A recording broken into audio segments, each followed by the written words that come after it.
Bientôt, certaines régions du monde seraient submergées d'eau, d'autres seraient simplement invivables. Le chocolat n'existerait plus et l'air respirable serait taxé. Bientôt, nous guéririons toutes les maladies, nous vivrions plus de 120 ans, nous conquérions Mars et la couche d'ozone serait entièrement régénérée. Entre futur dystopique et utopique, qu'en serait-il vraiment? L'état de l'art ne semble pas converger vers une seule réponse. Ce qui est sûr, c'est que nous produisons énormément de connaissances. 100 ans de doublement est estimé autour de 7 ans. Notre production de connaissances est exponentielle, mais nous ne pouvons pas en dire autant de notre production de sagesse. Rabelais, que nous avons déjà cité sur cette chaîne, disait « Science sans conscience n'est que ruine de l'âme ». Et c'est dans le cadre des futurs possibles qui s'offrent à l'humanité que s'inscrit la viande de laboratoire ou encore la viande in vitro. Dans ce futur-là, les véganes mangeraient de la viande et les émissions de gaz à effet de serre baisseraient remarquablement. Au cas où vous l'ignoriez, l'élevage serait responsable d'environ 14,5% des émissions de gaz à effet de serre d'origine humaine, selon un rapport publié en 2013 par la FAO. On parle de viande de labo, mais qu'est-ce que la viande au juste? La viande est composée de muscles, de graisses et de tissus organiques non élastiques.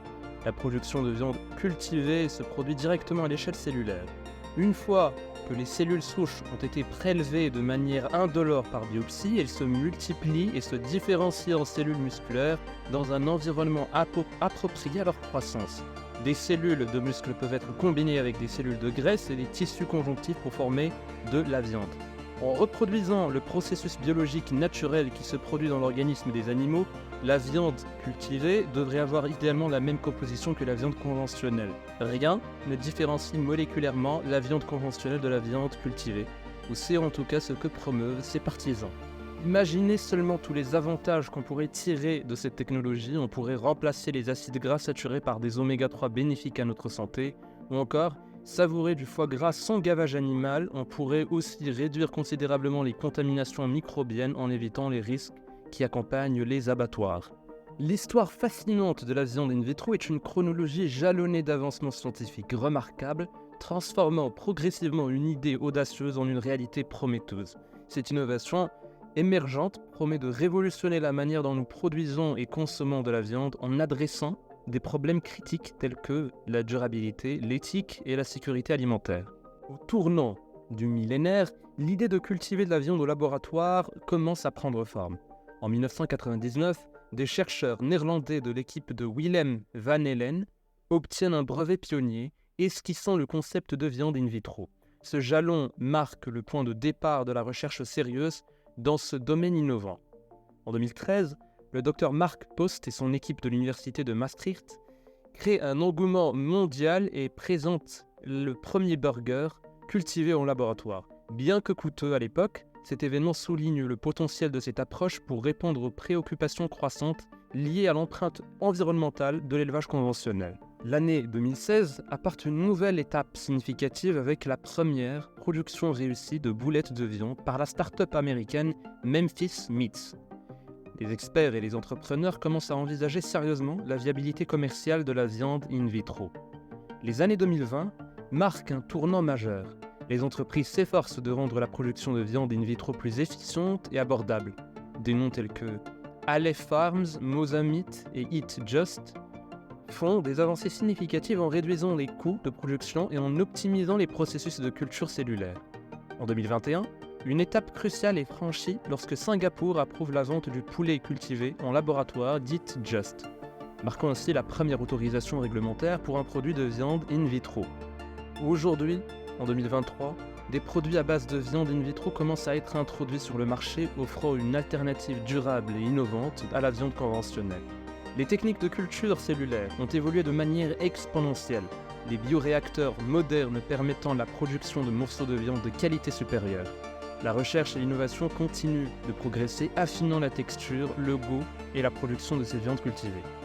D'ici 2040, le cabinet de conseil A.T. Kearney prévoit que la viande cultivée représentera 35% de la consommation mondiale de viande. Depuis sa création, cette technologie a reçu le soutien de nombreux investisseurs, Richard Branson, Sergey Brin ou encore Bill Gates. En début de vidéo, on avait parlé des impacts négatifs de la viande conventionnelle sur l'environnement. Il faut savoir qu'environ 26% des émissions mondiales de gaz à effet de serre proviennent de la nourriture.